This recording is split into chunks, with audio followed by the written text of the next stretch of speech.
حضرت زید بن اسلم فرماتے ہیں کہ ایک مرتبہ میرے والد نے مجھے بتایا کہ ہم لوگ حضرت سیدنا عمر بن خطاب رضی اللہ تعالیٰ عنہ کے پاس بیٹھے ہوئے تھے کہ ادھر سے ایک انسان گزرا، اس کے کندھے پر اس کا بچہ بیٹھا ہوا تھا، وہ باپ بیٹے جا رہے تھے۔ حضرت زید بن اسلم فرماتے ہیں کہ میرے والد نے مجھے بتایا کہ ایک مرتبہ ہم لوگ حضرت عمر بن خطاب رضی اللہ تعالیٰ عنہ کے پاس بیٹھے ہوئے تھے، ادھر سے ایک انسان گزرا، اس کے کندھے پر اس کا بیٹا بیٹھا ہوا تھا، وہ باپ اور بیٹے جا رہے تھے۔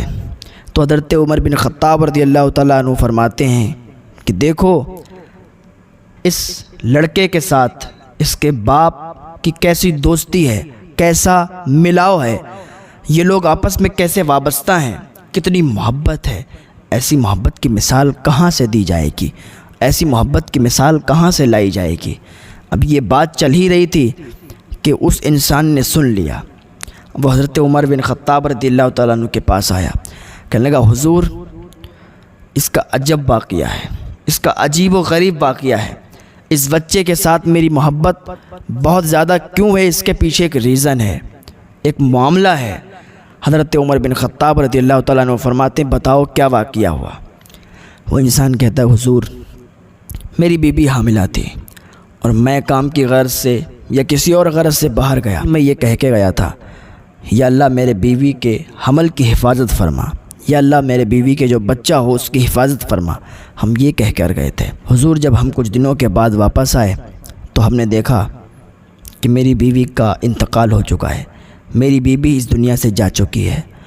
میں نے اپنے چچا زاد بھائی سے اس کی قبر پوچھی، اس نے قبر بتائی، ہم قبر کے پاس گئے، قبر پہ گئے تو دیکھا کہ اس سے خوشبو آ رہی تھی، اس سے خوشبو مہک رہی تھی۔ میں نے اپنے چچا زاد بھائی سے پوچھا بھائی یہ بتاؤ یہ خوشبو کہاں سے آ رہی ہے؟ اس نے کہا یہاں سے روز خوشبو آتی ہے، یہ آج پہلی بار نہیں ہے، روز خوشبو آتی ہے۔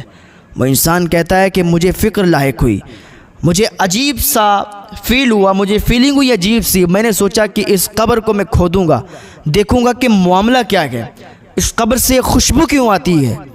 وہ انسان کہتا ہے میں گھر پہ گیا، جلدی سے قبر کھودنے کا سامان لایا، پھاوڑا وغیرہ لایا، جو بھی مٹی ہٹانے کا آلہ تھا وہ لایا اور اس نے قبر کھودنا شروع کی۔ اب یہ قبر کھودنے کا ارادہ ہی تھا، قبر کھودنا شروع ہی کی تھی کہ پوری قبر بیچ سے پھٹ گئی، اور پوری قبر جب پھٹی تو اس کے اندر وہ داخل ہوا۔ جیسے اس کے اندر داخل ہوا تو کیا دیکھا کہ اس کی بیوی کی گود میں اس کا بچہ بیٹھا ہوا ہے، اس کا بچہ بیٹھا ہوا کھیل رہا ہے۔ جیسے اس نے اپنے بچے کو دیکھا کہ یا اللہ تیرا شکر ہے مولا، تو نے کس جگہ میرے بچے کی حفاظت کی ہے، یا اللہ تیرا شکر ہے مولا۔ اتنا کہہ رہا تھا کہ ابھی نکلنے والا تھا اس بچے کو لے کر واپس کہ ایک آواز آئی۔ آواز کیا تھی؟ اے انسان تو نے اپنی بیوی کے حمل کی حفاظت کی دعا کی تھی، تو نے اپنے بچے کی حفاظت کی دعا کی تھی، لیکن اگر تو اپنی بیوی کی حفاظت کی بھی دعا کر جاتا تو تیری بیوی بھی آج تیرے سامنے ہوتی، تیری بیوی بھی آج سلامت ہوتی۔ اور اس انسان نے اتنا سنا، قبر سے باہر نکل آیا۔ انسان کو اتنا پریشان ہونے کی ضرورت نہیں ہے کہ اگر دعائیں کر رہا ہے دعا قبول نہیں ہو رہی تو سوچ رہا ہے دعا کیوں نہیں قبول ہو رہی۔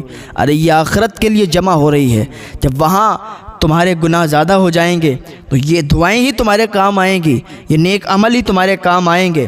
یہ دعا تو کل میدان محشر میں اس کا اتنا بڑا بدلہ دیا جائے گا، اتنا بدلہ دیا جائے گا کہ آپ سوچ نہیں سکتے۔